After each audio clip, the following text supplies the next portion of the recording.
IPL 2024 में RCB के लिए हालात कुछ अच्छे नहीं लग रहे। अगर आरसीबी टूर्नामेंट में आगे जाना चाहता है तो चिन्नास्वामी जैसी कंडीशंस में अपने होम ग्राउंड में 180 पर आरसीबी मैचेस नहीं जीत सकता। आज आरसीबी का अपने होम ग्राउंड पर यानी अपने घर पर केकेआर कैलकाटा नाइट राइडर्स के साथ बहुत ही इंपॉर्टेंट मैच था।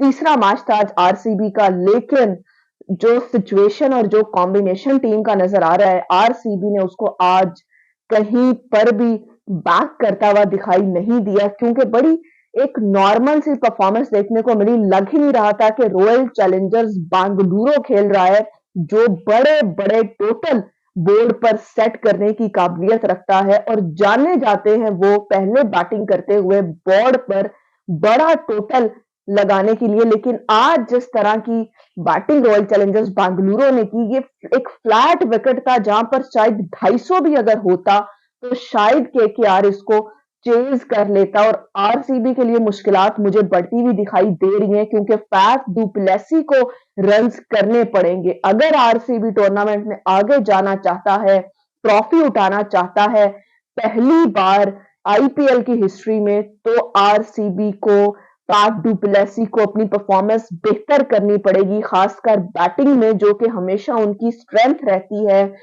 तेज गति से रन्स बनाने पड़ेंगे, क्योंकि Faf du Plessis as a captain lead कर रहे हैं आरसीबी को। और बहुत इंपॉर्टेंट है कि फैफ डू प्लेसी बड़े रन्स करे, तेज रन्स करे, ताकि नीचे से जहां पर मैक्सवेल आते हैं वहां पर वो चार्ज कर सके। लंबी इनिंग्स की बहुत जरूरत है आरसीबी के दूसरे बल्लेबाज भी, जिसमें कैमरॉन ग्रीन और ग्लेन मैक्सवेल, जो पूरी दुनिया में अपनी बड़े शॉट्स खेलने की वजह से जाने जाते हैं, कुछ खास आज आरसीबी के बैटर्स नहीं कर सके। कैमरॉन ग्रीन ने सिर्फ 33 रन की इनिंग्स खेली, ग्लेन मैक्सवेल ने 28 रन स्कोर किए। आरसीबी इन दोनों प्लेयर से इससे बड़ी इनिंग्स चाहता है, 70 रन की इनिंग्स, 80 रन की बड़ी इनिंग्स, जो टीम का टोटल बढ़ा सके, जो तेज रन्स करके दे सके। क्योंकि हम देख रहे हैं कि आईपीएल एक हाई स्कोरिंग आईपीएल हमेशा की तरह होने जा रहा है, तो यहां पर आरसीबी को बड़े रन्स करने पड़ेंगे। बहुत ज्यादा जो है वो रिस्पॉन्सिबिलिटी है as a captain Faf du Plessis पे और कैमरॉन ग्रीन और ग्लेन मैक्सवेल, इन तीनों बैटर्स पर के बड़े रन्स करके दें, तेज रन्स करके दें टीम को, ताकि टीम का टोटल 220 के आसपास, कम से कम 220 के आसपास जा सके। फिर ही आरसीबी जो है वो डिफेंड कर सकता है और अपने चांसेस जो है आईपीएल में आगे बढ़ा सकता है। दिनेश कार्तिक ने नीचे से आके कुछ रन्स किए, लेकिन कब तक आरसीबी हमेशा दिनेश कार्तिक पे डिपेंड करता रहेगा। विराट कोहली के लिए एक नॉर्मल दिन था, उन्होंने 80 रन की इनिंग्स खेली, लेकिन ओवरऑल आरसीबी को अपनी बैटिंग पर ध्यान देने की बहुत जरूरत है, क्योंकि ये 250 वाला पिच था, ये 230 के आसपास आरसीबी को करने चाहिए थे मैच बचाने के लिए। और फिर मेरे ख्याल से जब कम रन किए आरसीबी ने, और इतने कम रन किए कि केकेआर के लिए ये एक आसान टोटल बन गया। और जिस तरह का स्टार्ट किया, मेरे ख्याल से आरसीबी के बॉलिंग लाइनअप पर भी बहुत क्वेश्चन मार्क आ गए हैं।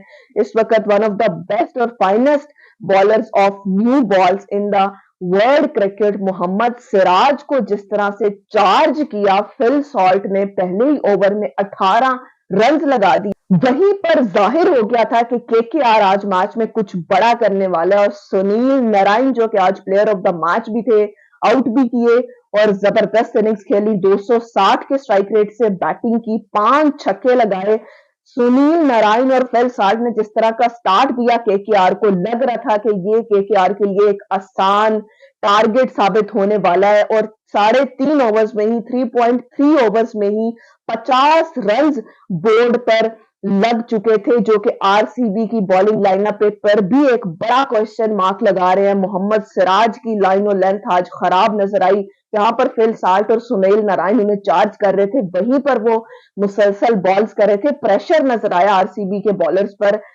बिल्कुल एक छोटा टोटल था डिफेंड करने के लिए चिन्नास्वामी जैसी कंडीशंस में, लेकिन मेरे ख्याल से बॉलर्स को भी अपनी लाइन और लेंथ बेहतर करनी होगी, स्पेशली सिराज को और यश दयाल को, जो कि नया गेंद करते हैं आरसीबी की तरफ से। इनसे ज्यादा एक्सपेक्टेशंस की जा रही हैं कि आरसीबी को नए गेंद से आउट करके दें, क्योंकि 180 के आसपास के टोटल्स में अगर आप न्यू बॉल से शुरू के ओवर्स में पावर प्ले में 2 विकेट्स हासिल नहीं करते, 2-3 बैटर्स दूसरी टीम के आउट नहीं करते, तो आपकी टीम 180 रन डिफेंड नहीं कर सकती। और कंडीशंस जब इतनी अच्छी हो बैटिंग के लिए, जहां पर सुनील नारायण ने बड़े आराम से चार्ज किया मोहम्मद सिराज को, यश दयाल को, वहां पर 180 के आसपास का टोटल कभी भी नहीं रुक सकता। तो बहुत बड़ा क्वेश्चन मार्क है आरसीबी की परफॉर्मेंस पर, क्योंकि अभी तो वो अपने घर पर, अपने होम ग्राउंड पर खेल रहे हैं, लेकिन इसके बाद उन्होंने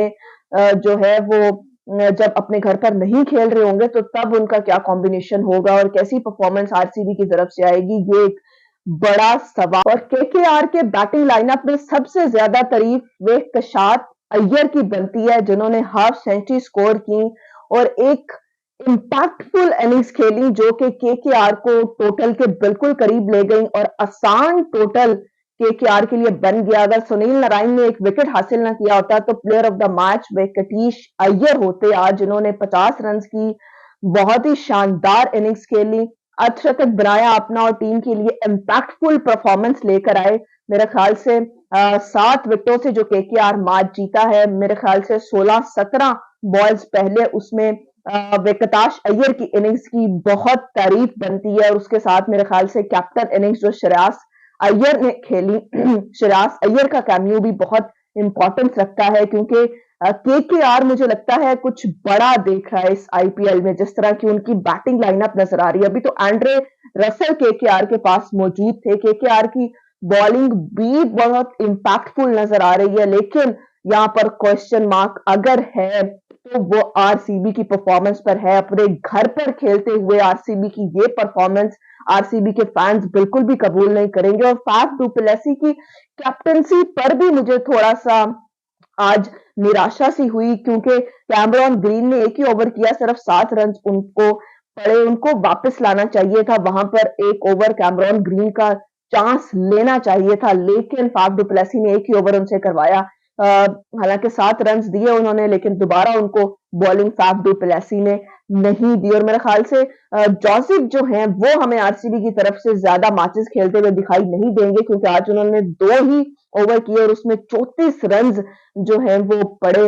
जोसेफ को सबसे एक्सपेंसिव बॉलर साबित हुआ। आरसीबी की मैनेजमेंट को सोचना पड़ेगा कि जोसेफ की जगह किस ओवर बॉलर को खिलाया जाए, किस इंपैक्टफुल प्लेयर को खिलाया जाए जो आरसीबी को एक विनिंग ट्रैक पर लेके जा सके, क्योंकि आरसीबी जो कि 16 आईपीएल एडिशंस में सिर्फ एक ही बार फाइनल खेल सका है।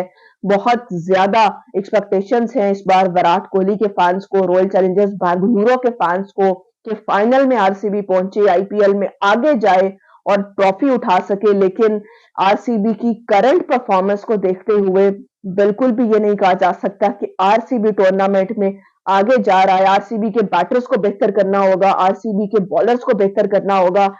मेरे ख्याल से मुश्किलात आरसीबी के लिए बढ़ने वाली है, लेकिन अगर आरसीबी कमबैक करता है तो आरसीबी के फैंस के लिए बहुत खुशी की बात होगी। केकेआर के फैंस के लिए आज बहुत बड़ा दिन था, एक बड़ी कामयाबी हासिल की और श्रेयस अय्यर भी टी20 वर्ल्ड कप में अपनी जगह बनाने के लिए खेल रहे हैं।